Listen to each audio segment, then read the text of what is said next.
Hey everybody, my name is Matt, and welcome back to the Coffee Bar Podcast. In true coffee bar fashion, I have tea.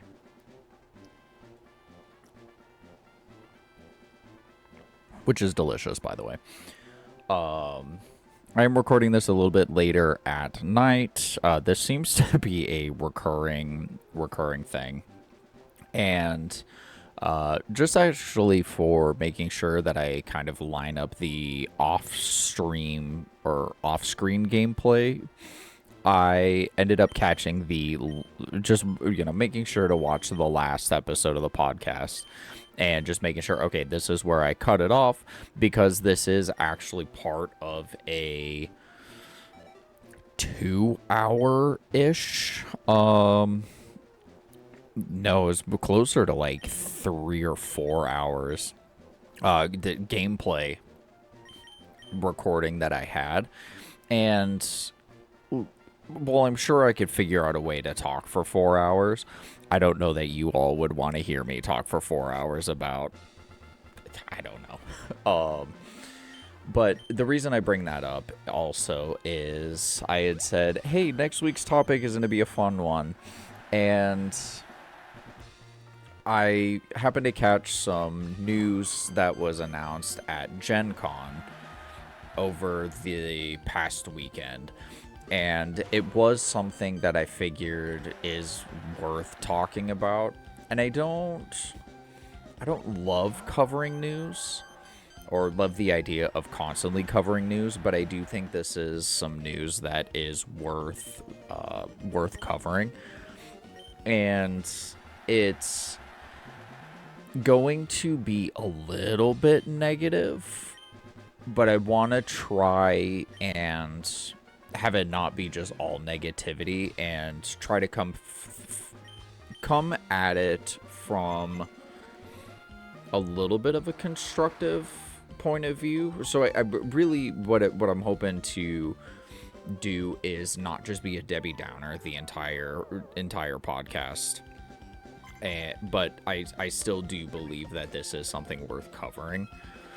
Another thing, even though the little bit that actually has me on the screen is a lot smaller, you may notice I am lacking a lot of hair. I did get a haircut, I believe it was actually the day after the last podcast episode went live. All of my hair is gone. It was a decision that I made.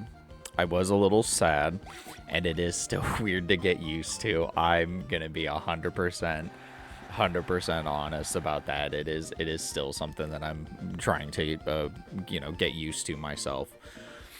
But before we get into the looming dread that is the topic for today, what gaming have I done over the last week since the last episode came out? And while I don't have a crazy amount to report in terms of video gaming, I do have at least a little bit. Yesterday, at the time of recording, I did get a handful of hours into the original God of War. I don't think I'm entering the late game. I think when I had done my last save is I might be, because I know one of the times I had checked is I was about 6.5 hours, and I think I was still going for maybe another hour. So I would say I'm probably somewhere in the ballpark of like 7.5 to 8 hours into the campaign, and I'm in this dungeon in the game that's kind of already felt like 4 different dungeons all in the same one. So for those who have played the game, you may know where I'm at, and this is going to be a little bit of a spoiler warning, but I will try to keep it brief and also without spoiling too much, even though the game is over 20 years old. But I am in the Temple of Pandora, which is on Kronos' back. if I remember correctly. I've gone through the Challenge of Hades portion. No, I'm in the middle of the Challenge of Hades portion. I've gone through the entirety of the Poseidon area. And there was also like the Challenge of Atlas, which I think I've gotten through all of that. And it's just the part of the dungeon that I'm at is you're having to walk across these beams, but you have a spinning trap running around. And one of the unfortunate parts of this section, and it was just because of the different portions of the dungeons that I was encountering yesterday, some of the puzzles is I would try to give it a shot. Okay, that didn't work. I tried to, timing certain things. How long does it take for this thing to move and then for the next one to come in? And especially in the Poseidon portion, you don't get a lot of time to move through this passage before each of these walls move through, and if you get caught on it, it's just auto dead. So I'm trying to give it a shot, trying to time certain things. I'm trying to determine how much distance I have to cover, and multiple attempts, and dying enough times that the game goes, hey, do you want us to change to the easy difficulty? Like, we can do that. Not being stubborn, I go, no, I will figure this out. Give it another couple shots. Still no success. Ended up having to look up a couple of them on YouTube just to be like, oh, or in certain situations is, oh, I'm so stupid, I didn't even think of that. One of the puzzles actually is I had forgotten you have the ability to kick the boxes, and in order to get into this next room is there's the weighted step, and it's a 2-second window. And it's kind of like one of those hidden bookcase situations where part of the wall rotates the other direction. So I'm trying to do it like, move the crate onto the button, roll backwards, and then make it within the 2 seconds. But if you do the roll, it's just ever so slightly out of range of being able to be caught within it. And so I'm trying, and I'm like, okay, that's not working, and I'm trying to do it that way, trying to do that way, and it's just not lining up. And even going so far as like, what's the threshold of as soon as I move it just that slightest bit, it hits the pressure, the pressure step. And I'm looking around, I'm trying to see if there's something else that I'm missing, and ended up not being the case. I looked it up, and it's like, oh yeah, you kick the cart onto the button. And I just felt I felt stupid, because I'm like, I cannot believe that I completely forgot about a relatively basic mechanic, and one that was introduced so early into the game. So after a bunch of just kind of stupid situations like that, I was just getting more and more tilted at just some of the puzzles, and especially the repetition of dying and having to restart from checkpoint, and just having to do that constantly. I reached a point where in this portion of the dungeon moving across the beams with the spinning blades. Is I go try this direction. Okay, that doesn't work. Go this direction. Oh, cool. I find an item that will go towards me being able to up my... I think it's the magic in the game. So I go and I get that, and I go to try to move, and the spinning blades are spinning the other direction from the first one, and I'm just going, how am I supposed to get across this? And finally I just reached the point where I was just like, I've died a bunch of times. I'm getting tilted and I'm not having fun right now. I'm just gonna be done for the day and just do whatever else. And that's especially in some of the puzzles in the original God of War trilogy, the Greek trilogy, is it makes me really really miss the full camera control that you have access to in the Norse portion of the God of War story. And, you know, it's one of those situations where I would love to be able to have that ability to just kind of look over, instead of having the view coming from this direction, is be able... So I would be kind of locked onto sort of like the back right side of Kratos, and then the camera panning more towards just like a straight down on Kratos as he's going over the beams. But I'd love to be able to have the camera control to even just look to the right. That way I can kind of plan and see what the best way to go along these beams, because there's still so much of that portion I have seen zero of. And it's partially because I've kind of gotten trapped in this portion of the dungeon. Might try and give it another shot this week at some point, but that's kind of been the trouble and tribulations related to me and God of War right now. That's really the only video gaming that I've done over the last week. I have gotten to do a bit of tabletop though. And most of that tabletop has been preparing for a Shatterpoint tournament towards the end of the month.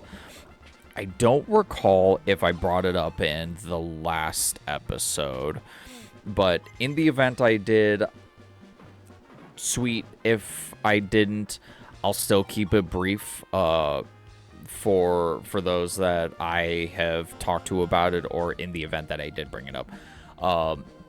But I am playing in a grand tournament, or a GT, for Star Wars Shatterpoint. It is the Skirmish Star Wars tabletop. So you're looking at, depending on how you build your list, 6 to 8 models total. And it's the Premier format. So you take 4 squads. And I guess I'll kind of backpedal for just a quick second. So a single squad is 3 to 4 models. And in a typical game of Shatterpoint, you're typically going to be running 2 squads. So best way to explain what a squad is it's pretty much, if you buy a box of Shatterpoint, you have a squad. So it's, you know, like 3 to 4 models, and the variance really comes from if you're playing something like Spectres, or in situations of like the Obi-Wan Kenobi box, you get Obi-Wan, Clone Commander Cody, and then 2 of the 212th Clone Troopers, and that's typically what your squad is. So going into the Premier format is you take 4 squads, and you have to play each squad at least 1 round each. So if I hypothetically go into round 1 and I play squads 3 and 4, then round 2 I play squads 1, 2, then I'm good. I could kind of just play whatever the rest of the event. So I got to get a little bit of practice, and shout out to one of the homies who is letting me borrow minis for Smite. That's going to help quite a bit. I've been able to get some reps in with that list, and I'm feeling more confident than I did a week prior, but I'm still relatively shaky in terms of like making sure I keep up on all of my triggers, make sure it's like, okay, I finish this action, this guy does a thing, or I make a combat action, this guy does a thing, or in the middle of the combat, stuff kind of within the turns, kind of managing all of that. That's been a little bit tricky to do, but I'm just getting some reps in. I think I've played three games of Shatterpoint in the last week, and getting a little bit more confidence. Been able to get a little bit of additional help on how to maneuver in certain situations with the lists that I have. Thankfully, one of my opponents in the game was, I was kind of in a predicament and trying to figure out what is my best situation to claw back into the game and not just immediately lose. And so I was able to, there were a couple of takebacks that my opponent allowed me to do to let me do the thing, because it was a like off the books game, and just I'm still new enough to it that there are certain interactions that I don't quite see yet. And so just getting that little bit of additional help, a little bit of guidance for, hey, this is a really good way to approach this situation. Hey, maybe you should consider, instead, you have this option available, and you could go for wounding all of my units on this objective, but you've also set up for not really having an end game.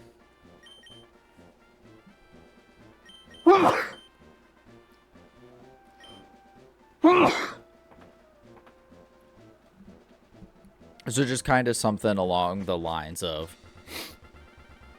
hey, what if you save the force and allow yourself more flexibility going into the end game, but you do sacrifice going and getting the wound?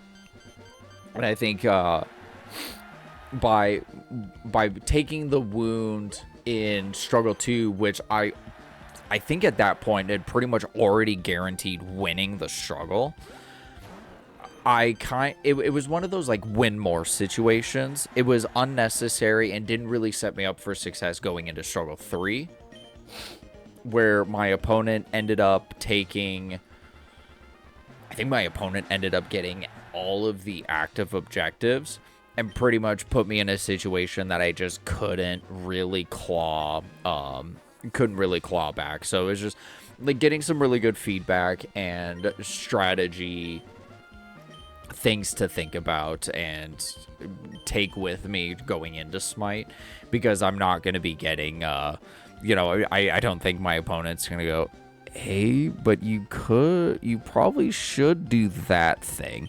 It's a larger tournament. But yeah, so was able to get a handful of reps in Shatterpoint, and then my girlfriend played her first game of Legion. Let's go. That was really cool. She's been, she'll kind of make fun of me a little bit for how the nerdy hobbies that I have. I mean, if you look at my background, that's a perfect, perfect kind of way to explain just how I am. But even though she's not like super nerdy, she is partially responsible for me jumping so hard back into Star Wars. And, having gotten into Star Wars and then me doing tabletop stuff, is she has expressed a small amount of interest in, like, at least giving it a shot. So I'm like, cool, what faction would you want to play? And she's like, well, I'd play Empire. And I was like, okay. And being, kind of excited about the possibility of her jumping into tabletop, even if it's like uber casual, I'm like, okay, you have Empire stuff. What would your paint scheme be? And she's super undecided. So it's either she wants to do pink stormtroopers or she wants lore accurate stormtroopers. She still hasn't decided.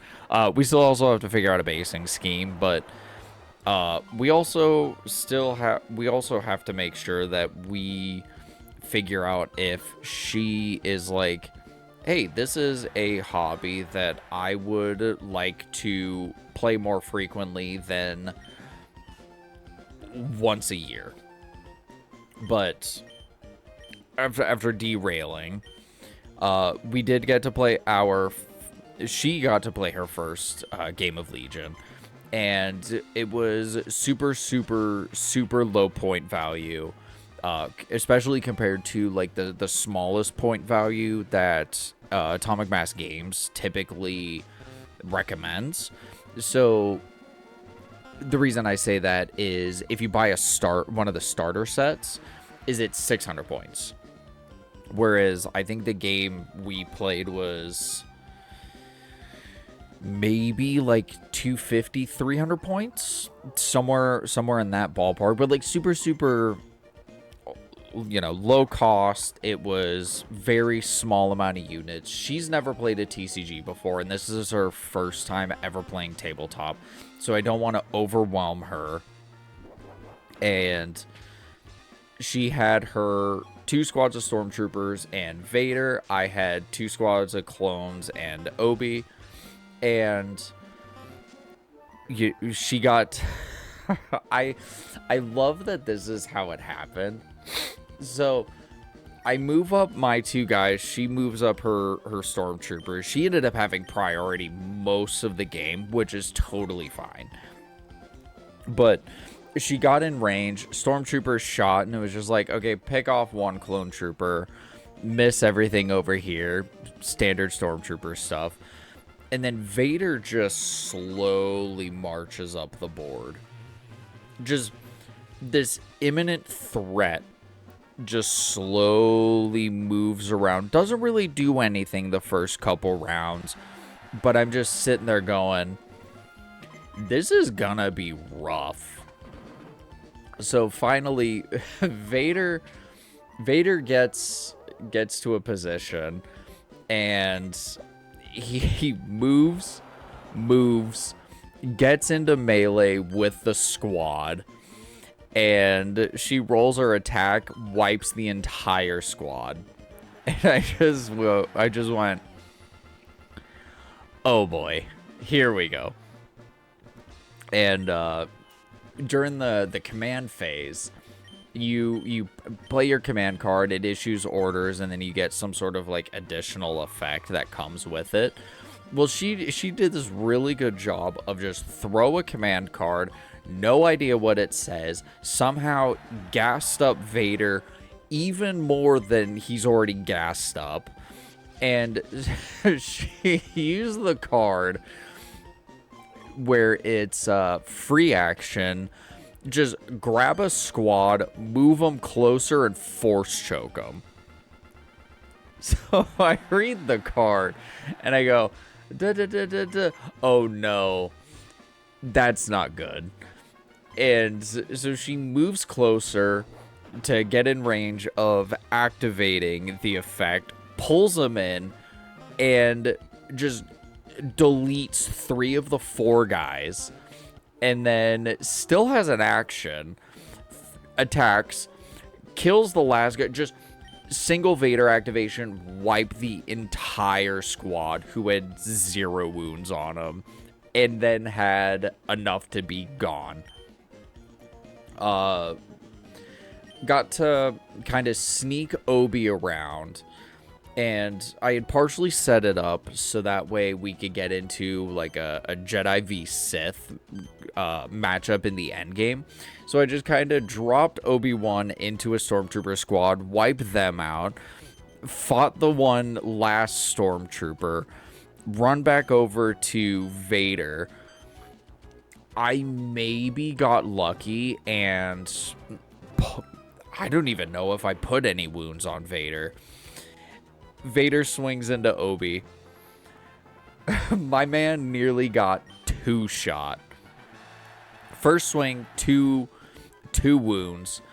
And then my girlfriend throws, when it was the second attack, the following round, she throws her 6 dice, all hits. And I just look and go, oh, this could be really bad. So just for the dramatic effect, roll each die individually. I end up living on 2. Go into last round. And I think we ended up, because it had gone on long enough, we both just had the same card left. And so we play the card that has the same number of pips. We roll for priority. She gets priority, just ends up taking Obi-Wan off the board, and she ended up winning her first game. So that was super, super fun. She did enjoy it, and she is willing to give the game another shot, kind of see if it is something that she wants to jump into. But she also did tell me, she's like, so just so we're clear, I am not painting minis. And I said, we'll see about that. But no, it was a good time, and I'm glad to have been able to jump in and play a little bit of Legion, and hopefully drag her into the nerdy hobby. But with all of the gaming updates out of the way, nothing else is popping up in my mind that I'm missing. And if anything does, I will either drop it towards the end of the podcast or save it for next week. But unfortunately, the topic that I wanted to talk about, partially because the IP was brought up in a previous episode on the podcast, with thanks to the absolute menace of a man, Stu Magoo. Dungeons & Dragons at GenCon announced quite a few different things. I'll make sure to drop a couple articles that I had seen some of this information down below. But what I had actually seen was a YouTube video talking about this was my first exposure to this news. And coming into, so I'm like, you know, of course it's the clickbaity title. I'm like, okay, well, you know, this can't be that bad. And it was just clickbaity enough that it worked. Is Dungeons and Dragons announced that they are bringing back some kind of long lost settings. So they will be reissuing books for things like Dark Sun and let me actually see if I can pull it up while we're doing while we're kind of talking about this, but there's a handful of different things that were, announced. They did the Dark Sun book. There's a return to Greyhawk. They also introduced a Dungeons & Dragons Icons, which is bringing in third-party publishers, writers, in order to bring back some other kind of dormant portions of the D&D of the past. So things that were references more Greyhawk, Dragonlance, and then Forbidden Realms. So we are getting some more of that within Dungeons & Dragons. There was also announcements of improvements to D&D Beyond.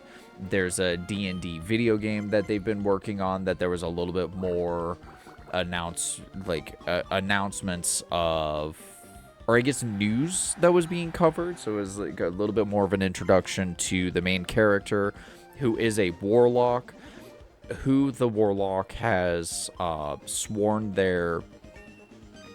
No, it's the warlock's patron was introduced. But the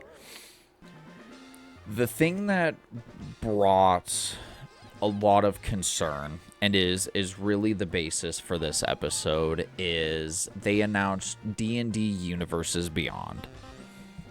And if you are a Magic the Gathering player, this might be the part of the video that you are groaning at. As a former Magic player myself, Universes Beyond was actually one of the major things that pushed me out of the game. I think when I quit actively playing was around March of the Machines, the Aftermath. And it was just at that point kind of a breaking point. There was the first Universes Beyond thing that was the Walking Dead stuff.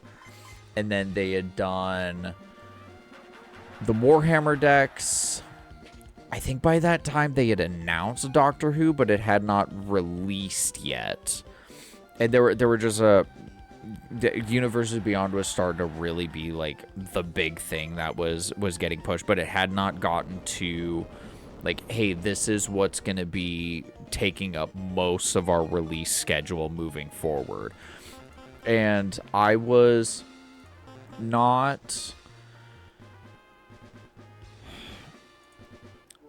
I wasn't jazzed about it even in the moment. So even before The Walking Dead is the cool thing about when they were doing the crossover stuff is it was Silver Border. Getting a little bit into the weeds of Magic the Gathering just to help build up what exactly Universes Beyond started out as and then kind of became is Magic the Gathering had what are called unsets. So UN, and think of it like the prefix of a word. I think prefix is the right English thing. So there were sets like Unhinged, Unstable, Unglued, and all of those sets were silver borders, so it means you could not use them in tournament legal, or really they were illegal in any format. Some people were okay with kind of flubbing that for the Commander format, because it wasn't competitive and it was just a bunch of homies getting together and just joking around having a good time. And so when they were various crossovers that were done, there was My Little Pony crossover, and then there was also a Transformers crossover. They were all silver border, and it was okay, cool. They're Hasbro properties and they're silver border, so they're not going to really feed into a typical gameplay loop of the game. but people can collect them if they are properties that people are like, really, really stoked on. So I'm like, that's totally okay. It's a fun little gimmick. It's not the end of the world.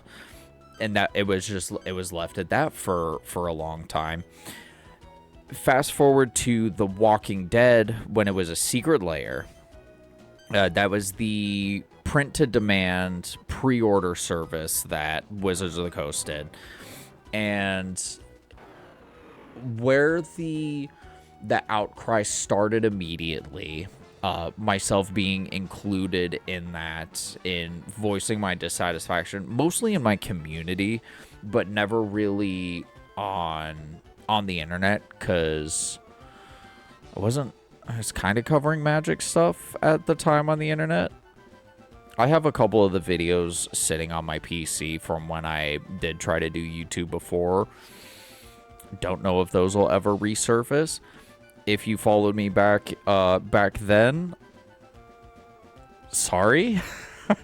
But yeah, so the Walking Dead cards are now black border. So can be used in tournament legal, they're now tournament legal, can be used in any format that they're deemed legal in. And then you also have a limited print run.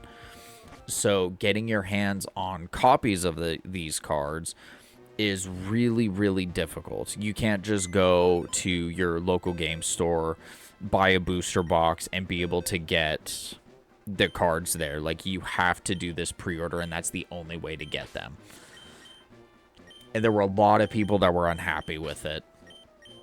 And I believe it ended up, even with a lot of people being upset about it, it was still a very, very well-selling product.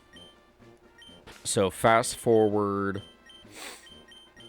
I want to say it was about a year later, was the release of the Warhammer Universes Beyond. They did the D&D crossover with Magic, but I think that doesn't really fit in the Universes Beyond, because Magic and D&D had already done some crossing over up to that point. I believe in my D&D books, which are just out of view of the camera, I think I've actually got books for, I want to say, 1 or 2 of the Magic planes. It's the Greek plane. I know I'm pretty confident I still have that. And I don't remember what you know what? I think it's Ravnica. The big, super city that's got the 2-colored guilds. So I think I've got those 2. And then I never got any of the other ones, just because I wasn't really attached to the planes when I was an active Magic player. So, yeah, but there was the Warhammer decks that came out. There were a couple secret layers that did the Universes Beyond crossovers. And then we saw, as consumers, things like the Doctor Who crossover, Lord of the Rings, The Hobbit coming up, Teenage Mutant Ninja Turtles, SpongeBob, Spider-Man, Marvel just in general, Star Trek's coming up. I'm trying to think of others. I think there was one specifically for God of War. There's been, I'm trying to look at games that I've got here just right up in my kind of view, and I'm not seeing any that are knocking around. They even did a Fortnite secret layer, and there's been this Fortnite-ification of Magic that's taking away from the game itself. And with that build-up, is Universes Beyond for Dungeons and Dragons has introduced World of Warcraft. So there will be books that are going to be specifically for the setting of World of Warcraft. So it's like the locales. I believe I had seen that there are going to be new classes, subclasses, I think races, I maybe weapons, armors, various different things, and it's specifically tied to those books.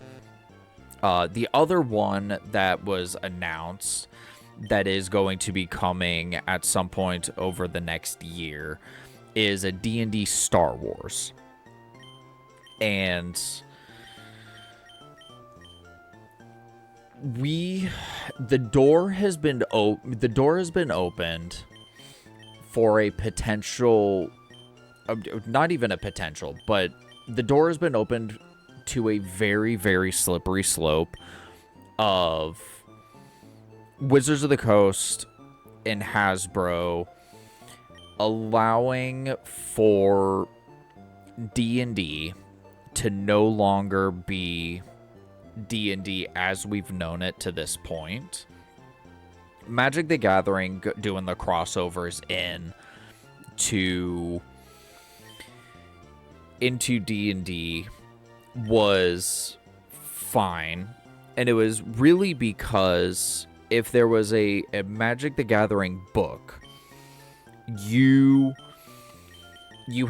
bought your one book and you had everything you needed to run a possible maybe campaign in that sphere. But the way that these crossovers are being announced, or kind of what seems to have been sort of implied, is it's going to be multiple books that will have to be brought in order to bring everything that these IPs intend to carry. So we're probably going to end up seeing the book that has things like the lore. There's potentially going to be a IP specific monster manual. There's been dungeon, or the DM screens that are going to be available. There's the map cards, or like map placard things, and so it's going to be just this massive string of products that we're going to have to pick up if we as consumers intend to play in these certain settings. So, you want to run a World of Warcraft D&D campaign? Well, get ready to buy, your 3-4 books, which might come with the DM screen. You have to get all the stuff for your maps and, any other possible secondary product, or whatever it is, just to make sure that you have everything available. Because if you miss one of the books, you probably miss out on a major chunk of what it is that Wizards of the Coast is trying to offer. And I've seen a small little bit of people being upset about Star Wars being incorporated into D&D is really, really bad, and that part I disagree, and that's partially because there was a Star Wars RPG that was created that used the D&D system. So it's, to me, kind of comes off as it's just a Wizards of the Coast run Star Wars tabletop, or tabletop RPG. So it's like there are one or two Star Wars tabletop RPGs already available. This is just another one to add to the tally. Not the worst thing, not the end of the world. But we've got these two IPs that are going to be coming to D&D. What then comes next? Are we going to get Walking Dead D&D? Are we getting a Warhammer D&D? Are we getting Doctor Who D&D? You know, what's the threshold that this ends up continuing? How far are Universes Beyond gonna go? Because Magic has shown that it's willing to go so far as to bring in, you know, SpongeBob, Fortnite, Avatar, Avatar: The Last Airbender. Who's to say D&D's not gonna have the same thing? Sure, you can, you know, don't buy the product so you don't have to deal with it, but there are going to be instances where I may want to find a D&D game and somebody is going to run a game and they're going to go, hey, I'm going to run a D&D game. Oh, cool, I'm interested. What setting are we? Bikini Bottom. I don't want to play in Bikini Bottom. I'm fine with my indulgence of SpongeBob being memes, but I don't need to play an entire... I don't need that much... I don't need that much of it. And that's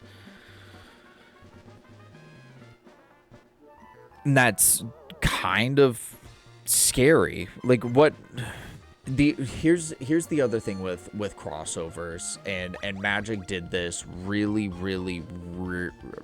there was no hiding behind it, or, you know, them being shameful of doing this, but they released the unset, I can't remember the name of it, but it was a recent, over the last couple years. And it was like it was supposed to be like a space circus thing. And they announced the set, and it's like, oh, cool, silver border. And they go, hey, so we're going to do this really convoluted thing. Some of these cards are 100% legal in these formats, and we're format warping on, to be completely fair.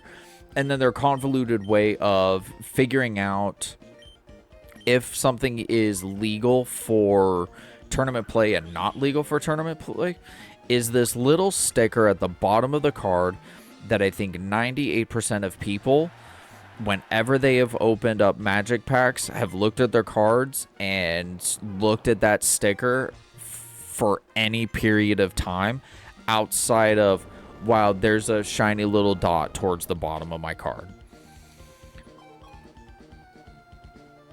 So now we've got this unset that's tournament legal, and then the Lord of the Rings set had a hand, you know, trying to think of the cards that I've been exposed to from people who are active Magic players.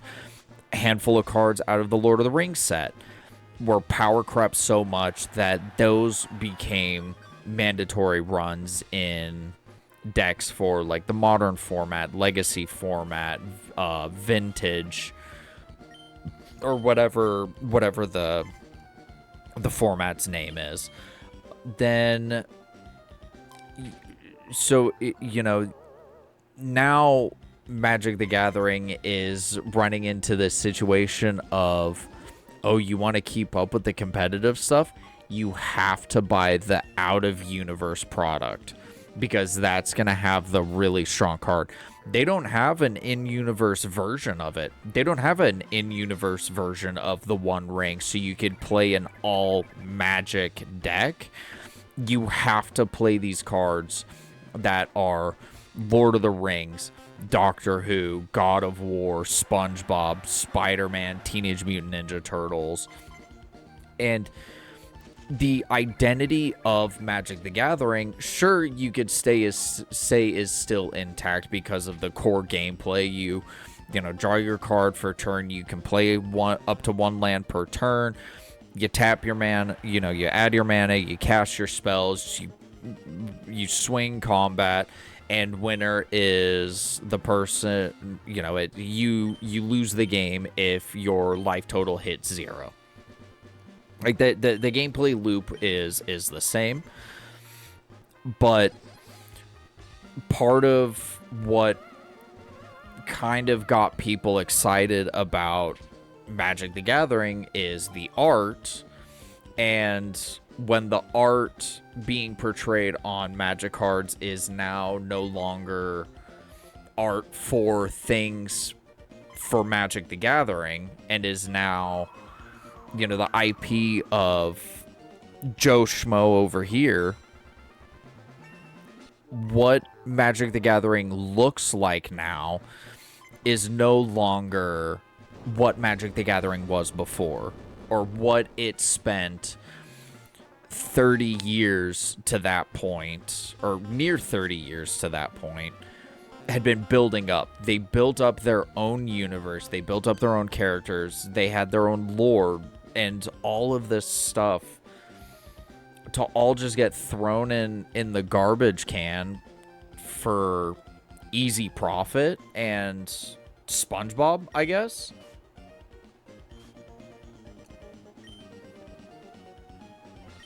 And that's what this D&D thing is.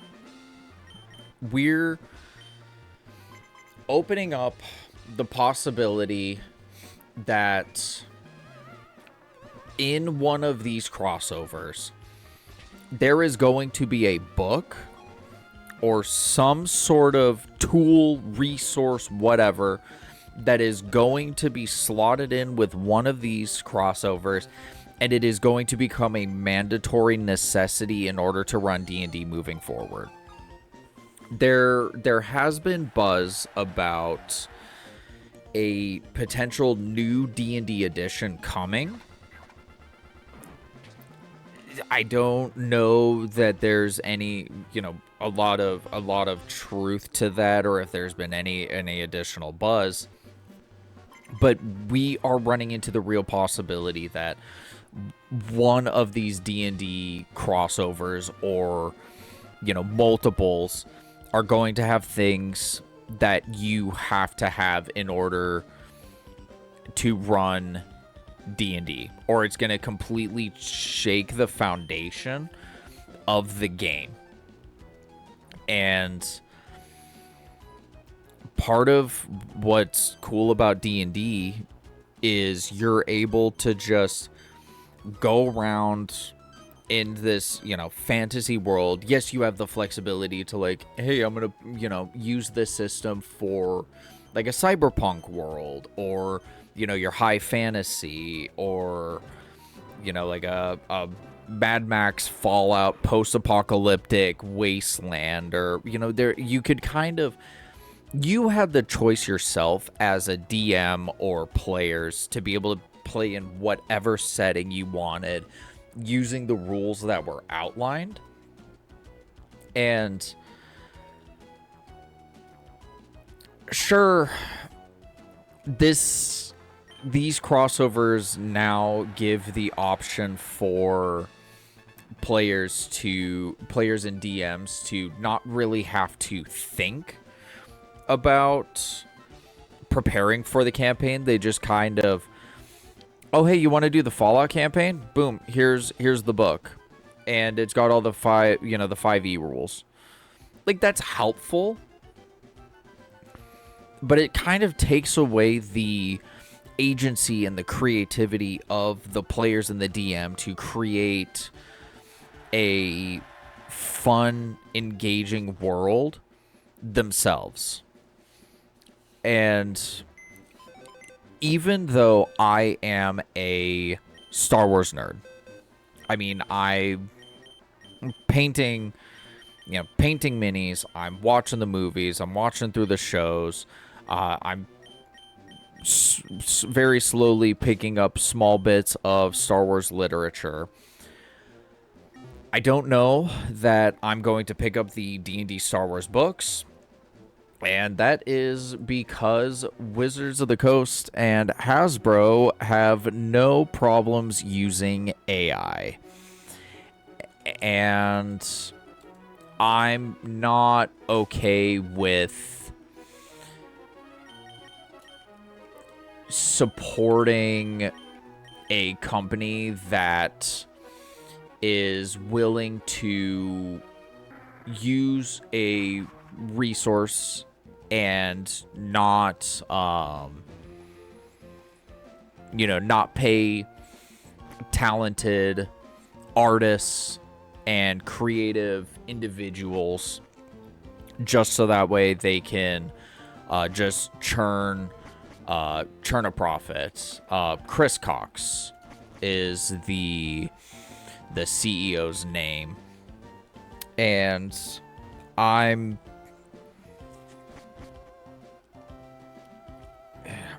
don't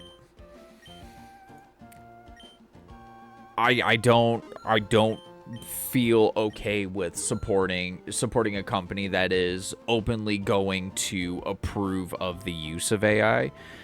And if for some reason I misunderstood some of what he's doing, and it is a situation that he's actually not supportive of AI, cool.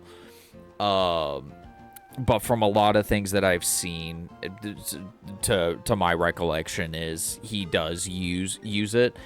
And if there's the possibility of AI being used in a D&D Star Wars book, I'm just not going to give my money to that, because I want to give my money towards something that creative people worked on, and creative people worked on from start to finish. And I'm not going to accept anything else. And I don't know that anything Hasbro related in the future is going to be something that I pick up. Ultimately, crossovers end up taking away from the identity of what the IP that's bringing in the crossovers. It really just takes it away. Fortnite is known for the game that you play as characters from everything else. Magic the Gathering is known as the Fortnite of card games.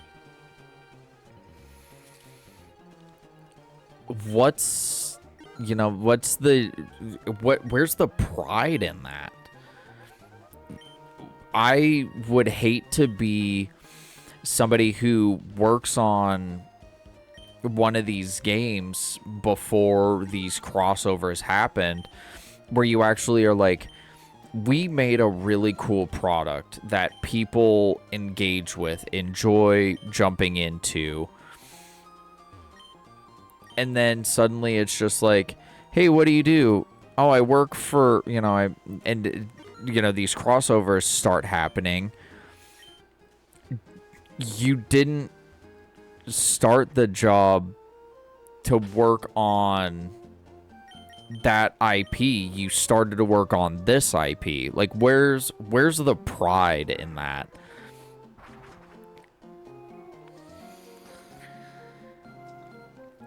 Occasional crossovers is still a really there's a fine line for me.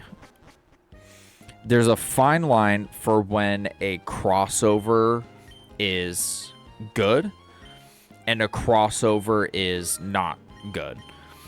I think a crossover that's okay is if it's a company that has multiple IPs under it. You cross over the multiple IPs, but the crossover should not have a major effect on the already established IP itself. Maybe it's just a new skin, or maybe a handful of new characters, maybe a new, quest line or two that unlocks stuff from the crossover. But it should not be, once it ends up entering the territory of, oh, you have to be kind of the FOMO, the fear of missing out, is this idea of you have to do stuff for this crossover, or you are just now not going to be as strong or effective in the game. You don't have the right resources, you don't have the right this, you don't have the right characters, this, whatever. But, things like, the Digimon Metabots crossover that happened earlier it was either earlier this year or late last year. Like, that's cool. You see the two of them blending. There was a Digimon Godzilla crossover, and there were the V-Pets, but they were for specifically that crossover. Like, it's its own isolated kind of thing. I don't think we're gonna see those enter into the video games. Like, it's a very isolated event that you can still indulge in as fans of both properties, but it's not going to put a hamper on everything else. And I think that's really where I stand with crossovers, is keep them as their own isolated events, separate from everything else. Cool, we did the crossover, people had their fun, move on, but staying focused on what is really important, which is the IP that has been built up to that point.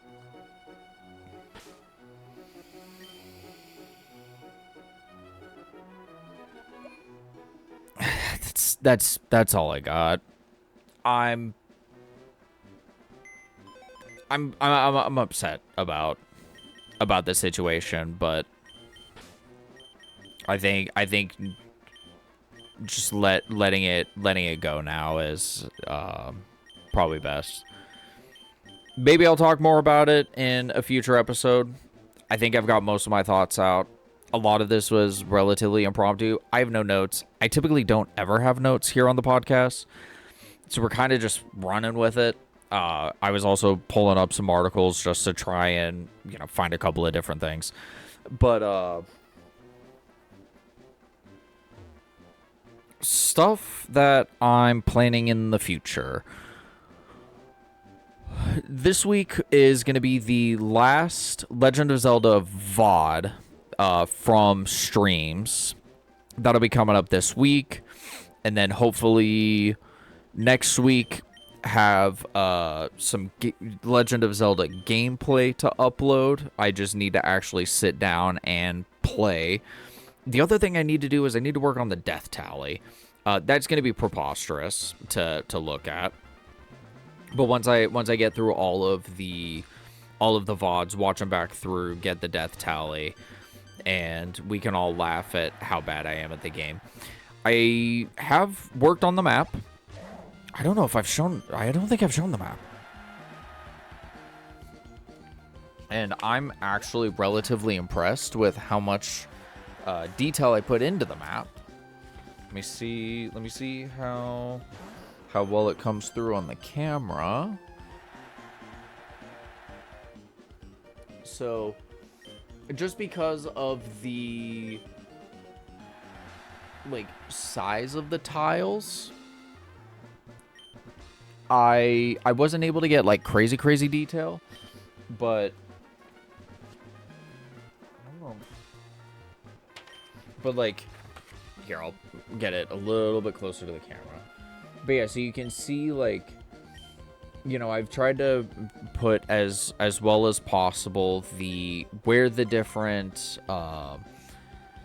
walkways are going between the like squares, and I've got the arrow. Maybe I don't have it on this one. I think it's on the other one. Yeah, I have it on the other one.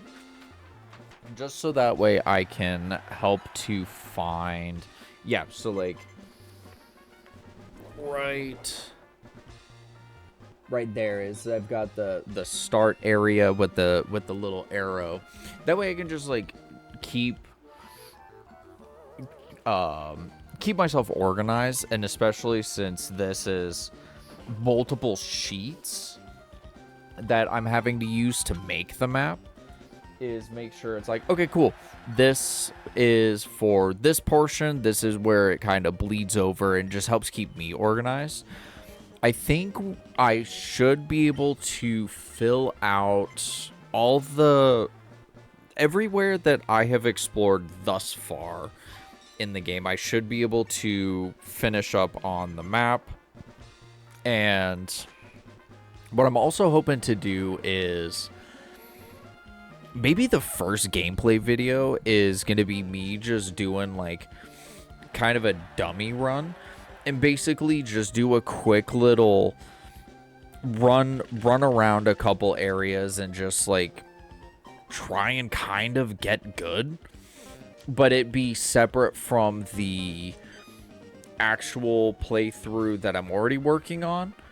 Or maybe just kind of send it, but just spend a little bit just running around, trying get used to certain things, kind of jump back into actually playing the game, so that way I don't completely suck. If you made it this far on the podcast, tell me which one you prefer. Do you want to see me do the dummy run, or do you want to see me just go in raw?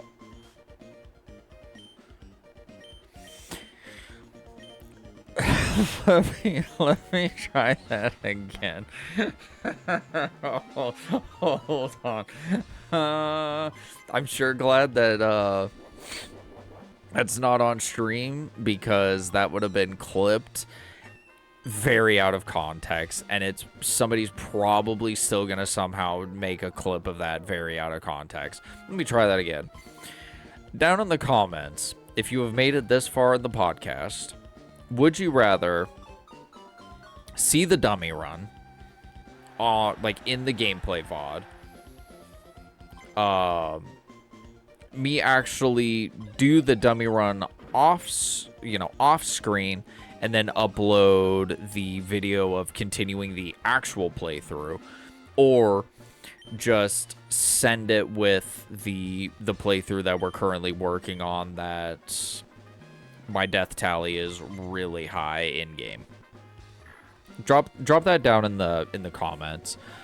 But yeah, so I'm also hoping sooner than later to finish God of War, which I think will open up a little bit more game time that I can kind of put towards Zelda.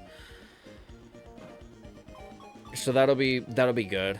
Like I said earlier in the podcast, I'm not 100% certain at what part of the story I'm at in God of War. So kind of in a so I don't know if that's gonna be like a multi-week kind of thing, because I haven't been video gaming as much as of the last few weeks. I think it's just a lot of my time and attention has really gone to tabletop, especially with prepping for the tournament. So I got that. Weirdly enough,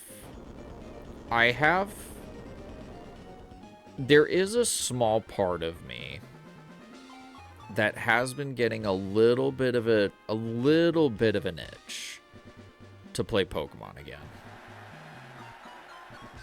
But I'm fighting the urge. I'm kind of it's not a significant enough urge that I'm like, oh, I just gotta pick it up. But it's kind of, it's doing the little thing where it's like, you know, it just kind of claws at the back of my mind, and it's like, kind of want to again, but I'm not in a big rush to jump into it. If I have decided though that should I pick it back up, I think I'm gonna just start with a playthrough, and it would just be do a playthrough of probably Crystal. I think one of the reasons that I'm kind of getting that little bit of an itch is one of the town themes from Red, Blue, Yellow is kind of stuck in my head. It's actually playing right now. It might be... It might be the Pallet Town theme, but I think there's also the Celadon theme has kind of just knocked around in my brain the last, like, week or two.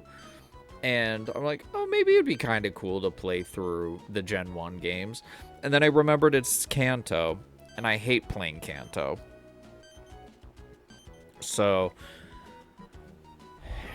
maybe I'll explore those, since technically I have never rolled credits for Red and Yellow, but I have rolled credits for Blue.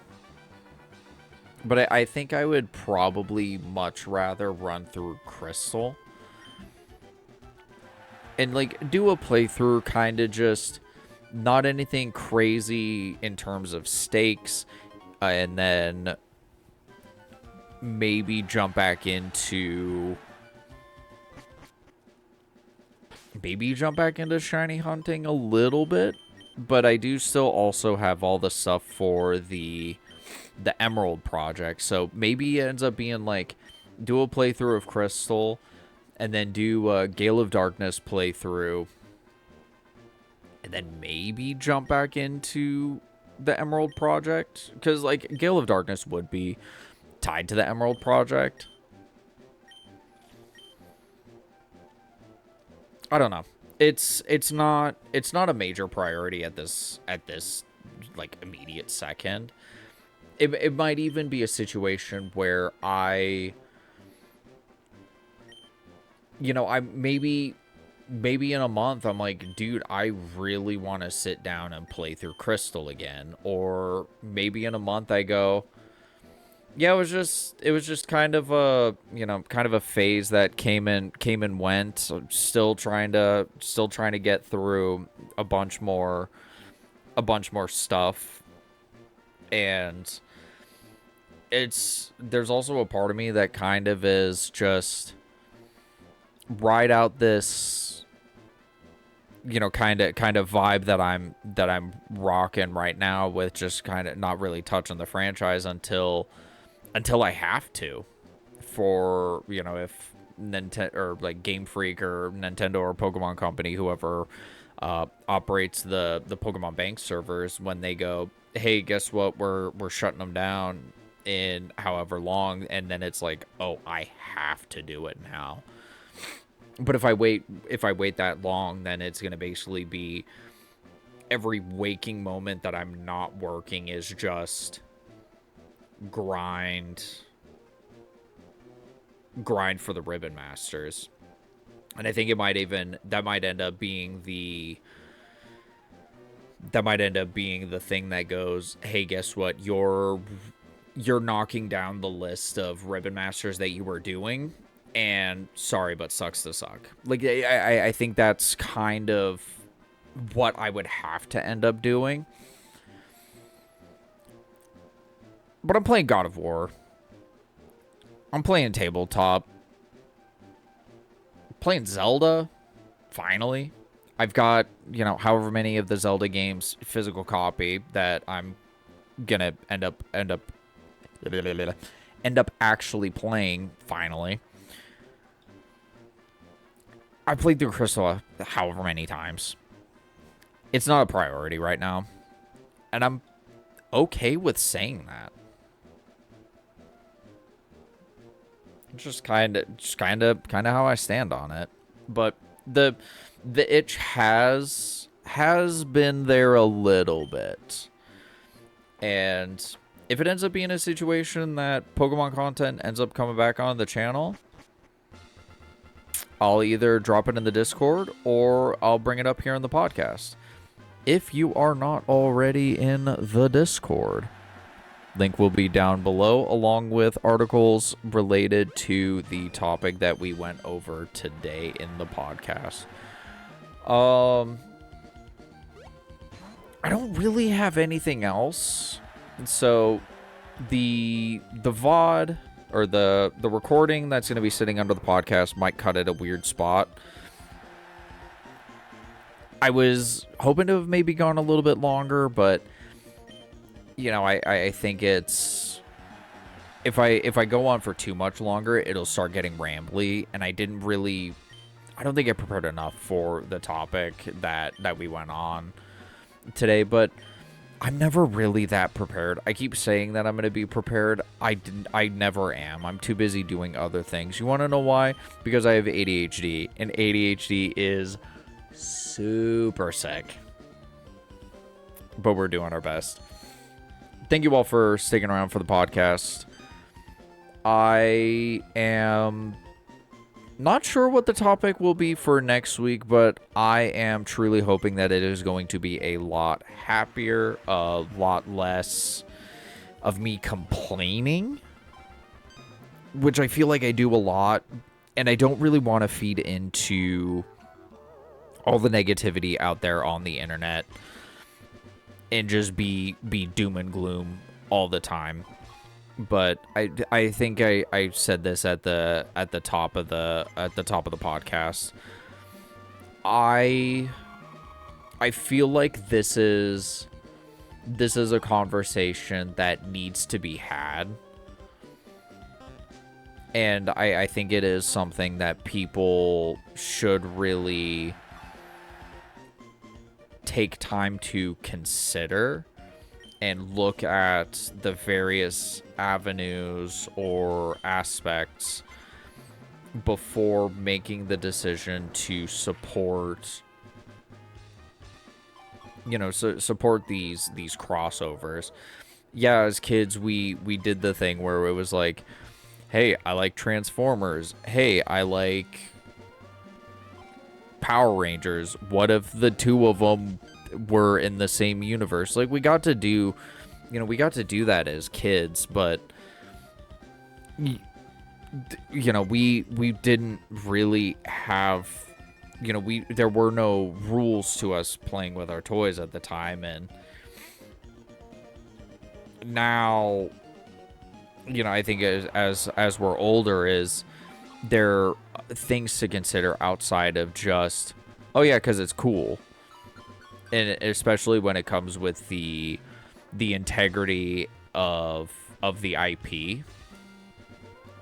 I think that's something that a lot of